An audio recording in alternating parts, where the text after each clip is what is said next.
I think silver still is poor man's gold.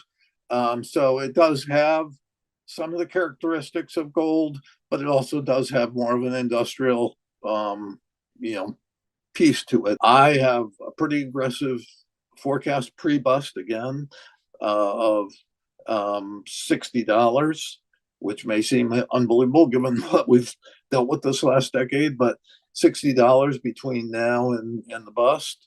And then, and I've said if it breaks above 60, you could run to 75 or post bust because of what I see coming as a huge commodity cycle. Post bust, I think silver could get to $500, gold could get to 20,000. David Hunter, a contrarian macro strategist with over 50 years of experience in the financial markets, has what many will consider shocking and even insane predictions for the equities and commodities markets, as well as the overall global economy, both in the short and long term.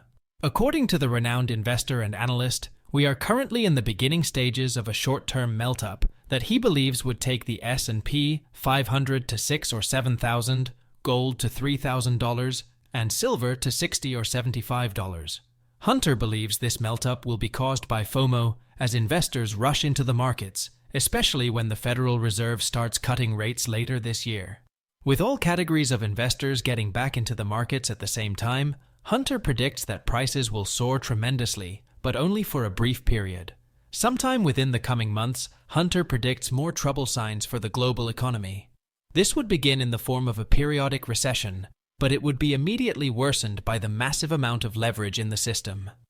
This is why the contrarian strategist is calling for a global deflationary bust that would be accompanied by a financial crisis of historical proportions. Hunter believes the bust should have happened during the Great Financial Crisis, but for the intervention of central banks. Hunter believes there will be more money printing when the bust hits. In fact, that round of printing will be so massive that it will cause an immediate explosion in inflation and commodity prices. That's why Hunter is predicting a commodity supercycle, which will be supported by investors running toward tangible assets and away from explosive assets like equities. In addition, the world is heavily underinvested in commodities, with many popular metals recording significant yearly deficits. The increased demand will, therefore, put a lot of upward pressure on prices. Hunter lays it all out during a recent interview with Commodity Culture. He gives a timeline for these events, their impact on metals prices, and how you can immediately begin to prepare for what's coming. Please watch, share, and like this video as we bring you clips from the interview. Also, ensure you subscribe to the channel and turn on post notifications so you never miss any of our future uploads. Thanks, and enjoy the video. So-called melt up in the market. My reason for forecasting global bust, which I view as kind of 2008-9, and what would have come then if we hadn't kind of stopped from going over the cliff when the commercial paper market froze and GE almost went under, et cetera. The government reacted just in time and saved us from a bust then. So this is kind of that next step because I think we probably won't act fast enough. And because we had a lot of leverage in 2008-9, we now have leverage on steroids. I mean, we've got 320 trillion in global debt. We've got quadrillions in notional value of derivatives, which is leverage on the markets. Debt is leverage on the financial system or on the economy. Derivatives is leverage on the markets. So you put those two pieces of leverage together at levels we've never been at before by a long shot. And leverage can enhance on the way up, but it can really destroy you on the way down. So that's probably the reason why I think what would have been a normal downturn is going to turn into something much worse.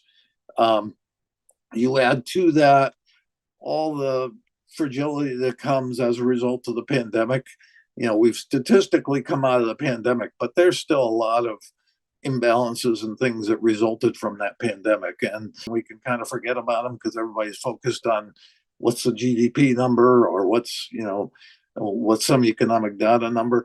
But below the surface, small businesses are certainly not in the same place they were, 5 years ago, et cetera. So, and we've got, a labor situation that's very different than would have been if not for the pandemic, et cetera. So I think it's leverage plus the fragility, plus what I think will prove to be a big central bank policy error, because it is global, so it's not just the Fed.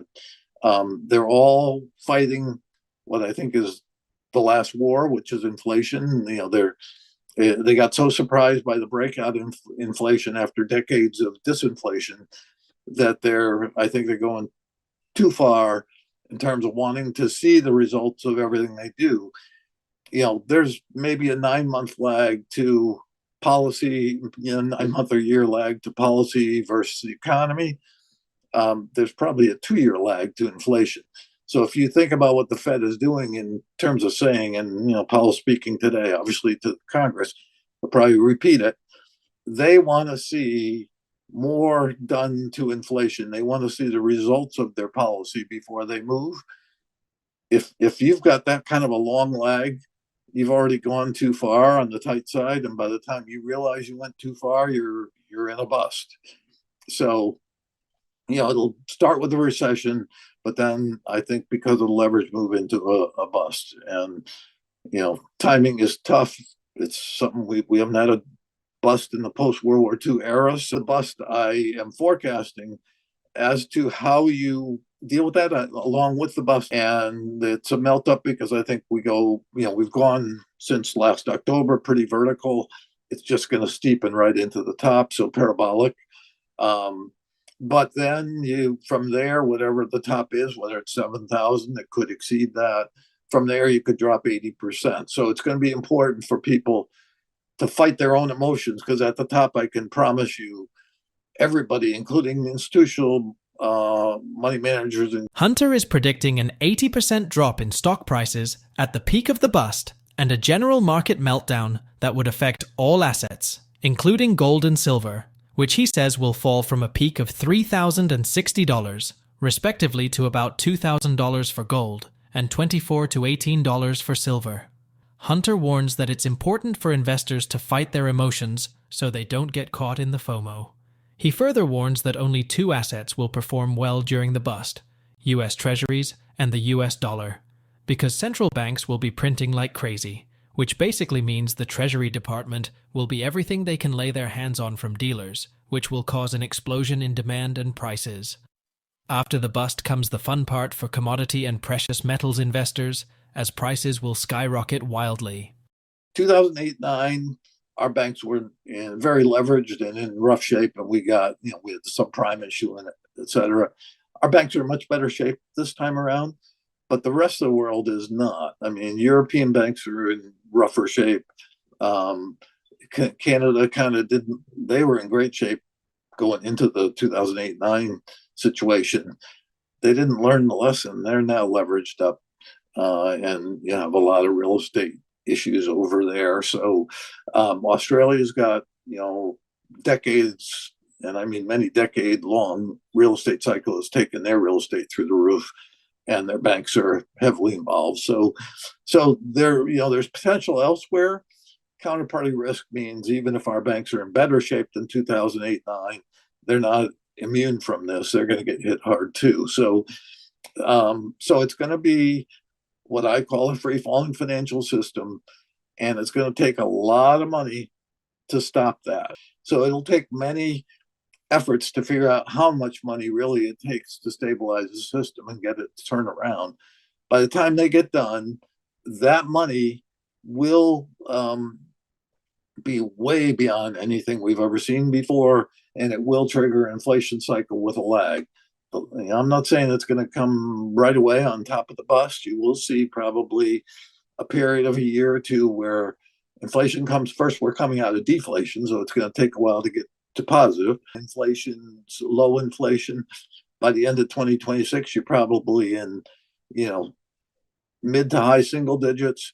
By 27 and 8, you're in double digits, and by 29-30, you could be at 25% inflation. So, I mean, you just can't put that kind of money out there.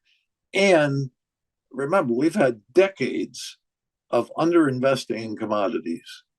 Obviously, it's getting harder to find commodities, whether it be, minerals, metals, oil, gas, whatever. It's not as easy to find those sources. It takes more capital to find them.